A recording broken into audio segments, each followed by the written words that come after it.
O tamanho de uma equipe de projeto pode variar de uma única pessoa até centenas ou milhares de pessoas, como é o caso de produtos complexos como aviões, rodovias, navios. Mesmo no caso de projetos individuais, ninguém trabalha sozinho.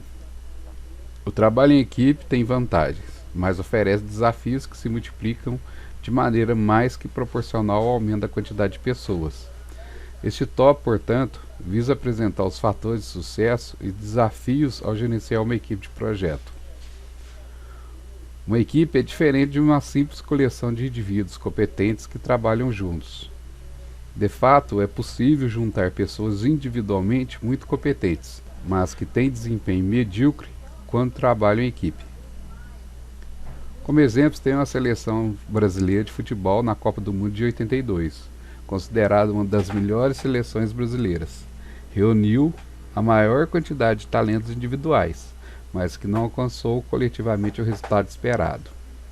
Portanto, a principal característica de uma equipe eficaz é a capacidade de seus integrantes têm de trabalhar coletivamente, produzindo um resultado maior que a simples soma das contribuições individuais. A isto chamamos de sinergia. Esta é a principal característica de uma equipe. Todas as pessoas envolvidas no projeto devem procurar assegurar o desempenho eficaz da equipe. Uma equipe eficaz tem certo número de atributos, chamados fatores críticos de desempenho. Coesão é a vontade de cada integrante tem de fazer parte do grupo e trabalhar nele. Você percebe essas características quando é aceito pelo grupo. Compartilha o interesse pela missão do projeto. Tem vontade de trabalhar com membros da equipe que têm reconhecida competência técnica. Tem interesse em repetir uma experiência grupal de sucesso. Ou confia nos membros da equipe. Organização. Pense no contrário. Imagine uma equipe desorganizada. Dificilmente esta equipe atingirá seus objetivos. Esta organização está centrada no respeito ao organograma, na definição de regras para decisões, na capacidade dos membros terem disciplina em cumprir as regras, mesmo quando ninguém os supervisiona, e na criação de uma agenda de reuniões periódicas. Motivação, ou melhor, estímulo. Conjunto de forças que produzem um desempenho. Contudo, essas forças são inerentes e particulares a cada indivíduo, não podendo ser influenciadas por nada, nem ninguém. Portanto, a motivação é pessoal, e o líder não tem poder de influenciá-la.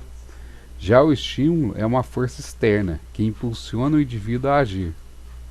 Por exemplo, o aumento do salário estimula, não motiva. Motivação é gostar de fazer, independente de ser recompensado ou não.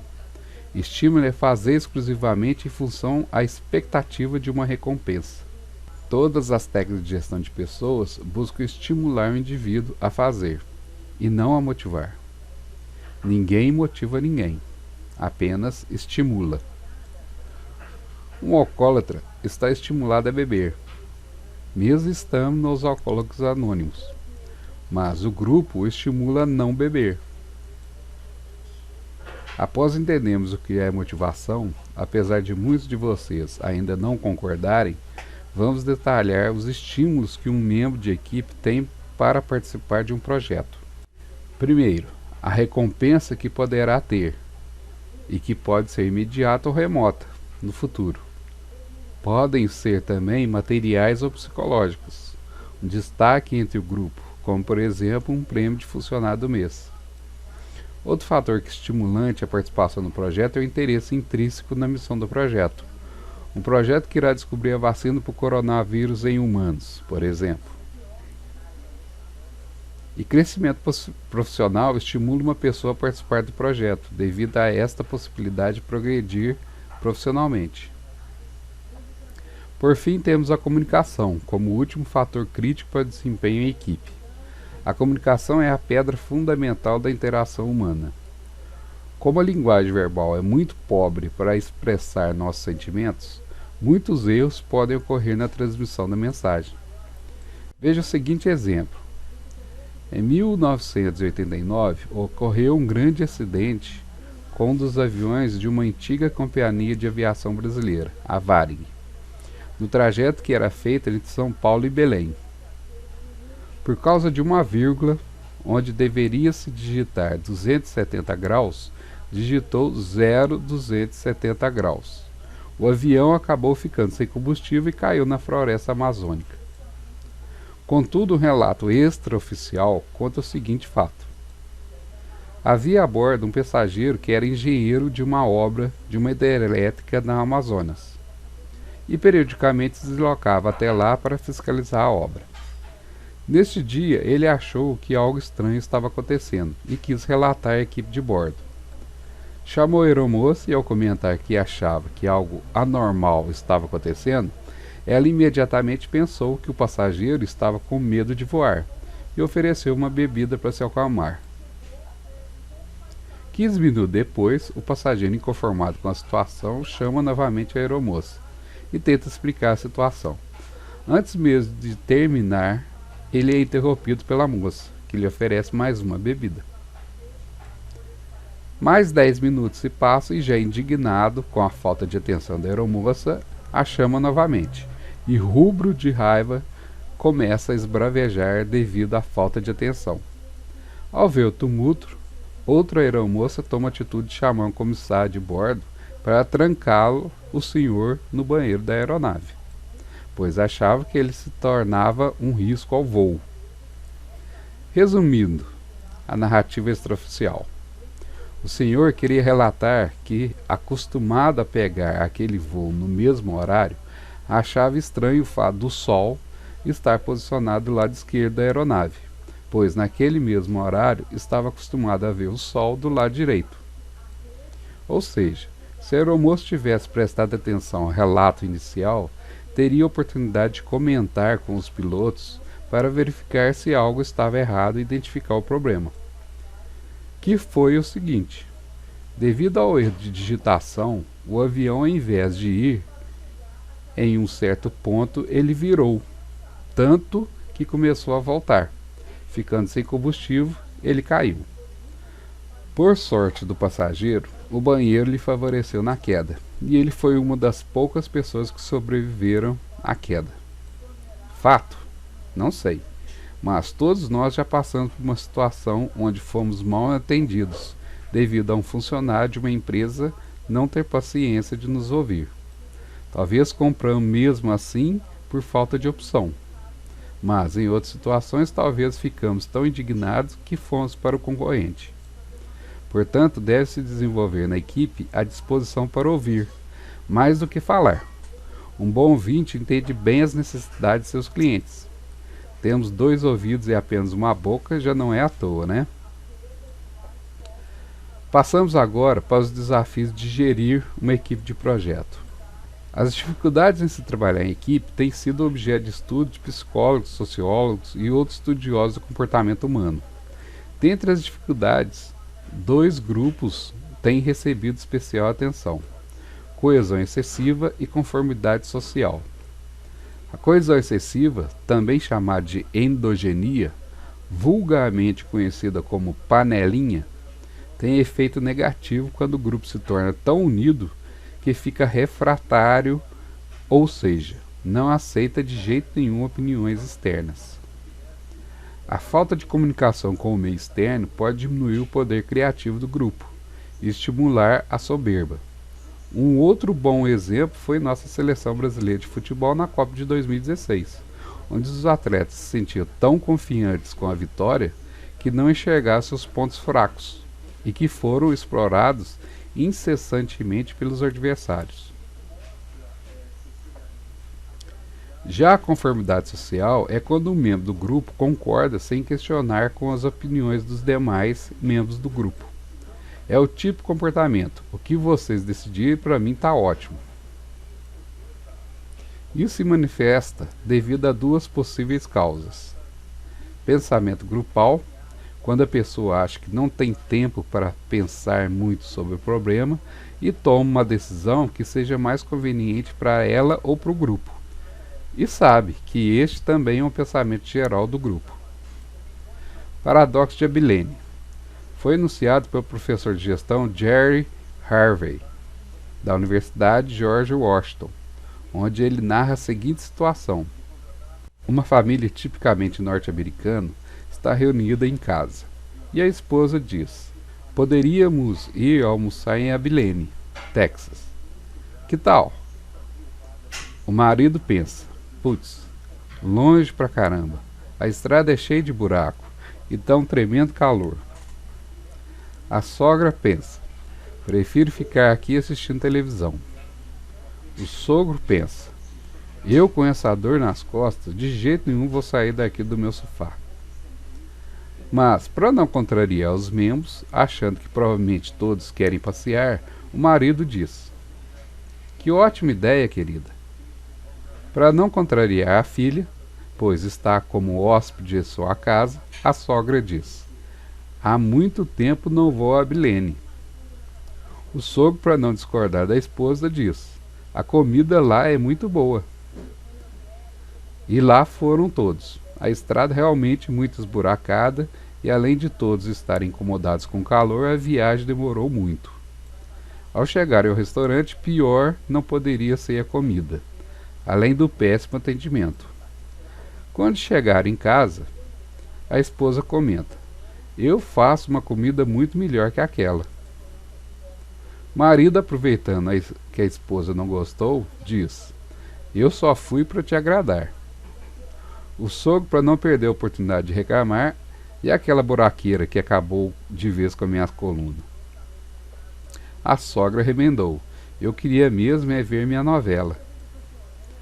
Portanto, se no primeiro momento as pessoas tivessem conversado mais, teriam a chance de conhecer as verdadeiras intenções de cada um, e assim tomar uma decisão mais adequada para o grupo. Em projetos empresariais, o risco dos membros tendenciarem a concordar com o gerente de projeto é muito grande, tendo assim um comportamento segundo o paradoxo de Abilene. Como então transformar um conjunto de pessoas em uma equipe de alto desempenho e ainda evitar os problemas de coesão excessiva e conformidade social? Primeiro, a escolha dos integrantes. Ao escolher os membros da equipe, o líder tem condição de criar um filtro das habilidades e competências que deseja na equipe.